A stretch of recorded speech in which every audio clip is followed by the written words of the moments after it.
It's funny. I'm looking at this crowd here. There's one. Um, in this day of film and video and streaming and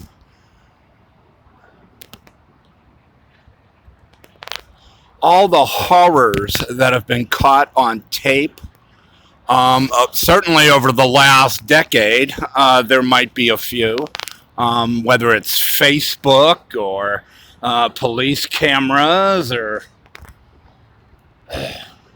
it's almost become daily sort of viewing in America, mass murders and stuff like that. Um, Back in the day of Kennedy, that just was not. It was not.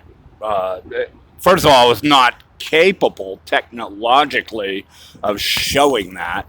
Second of all, if they had the technology and they had the film, such as maybe Auschwitz and things that photographers had shot of concentration camps, they're not going to make the evening news. And they're not going to make major documentaries or things like that. So much of violence on film made public really began here in Dealey Plaza when a man, grandfather, I think it was, brought his granddaughter here to see the President of the United States.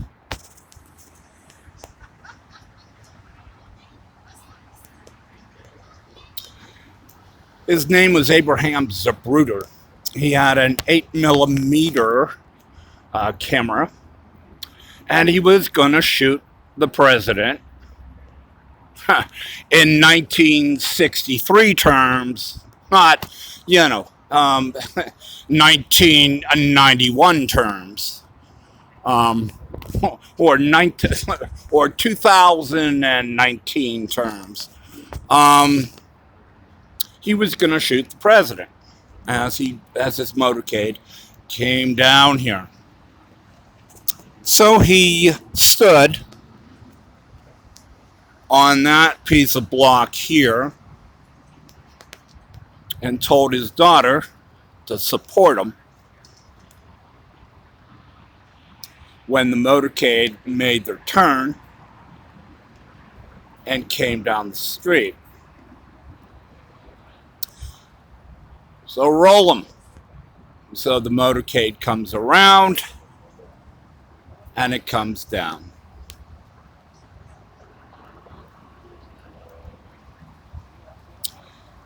And that's where violence in public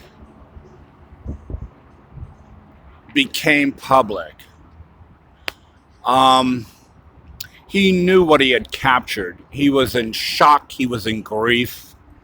He was in despair. But he knew what he had captured. And soon the networks wanted to talk to him. So he gave them a screening. I don't know where the screening was here in Dallas, but I remember Dan Rather, who made his career here and became a national figure because of the Kennedy assassination, was one of those that was able to watch the film one time and one time only. And he described it pretty well.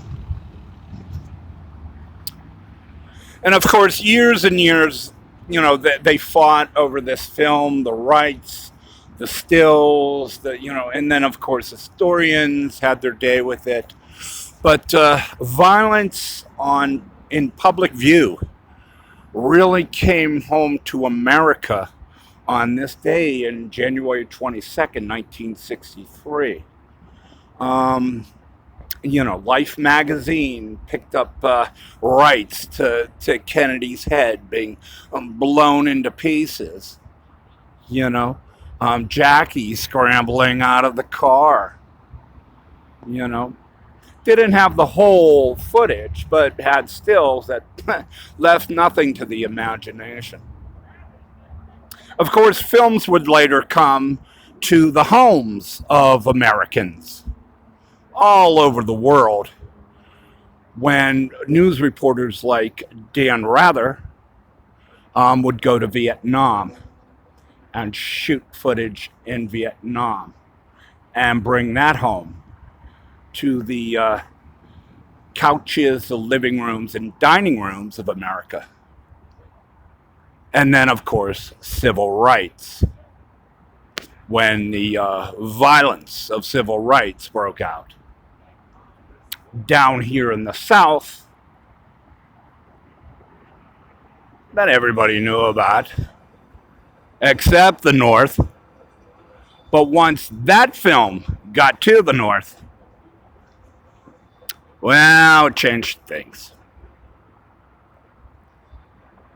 Much like old Abraham Zapruder, with his 8mm standing here, one day on November 22nd, 1963, with his brand new spanking Bell and Howe camera he wanted to try out.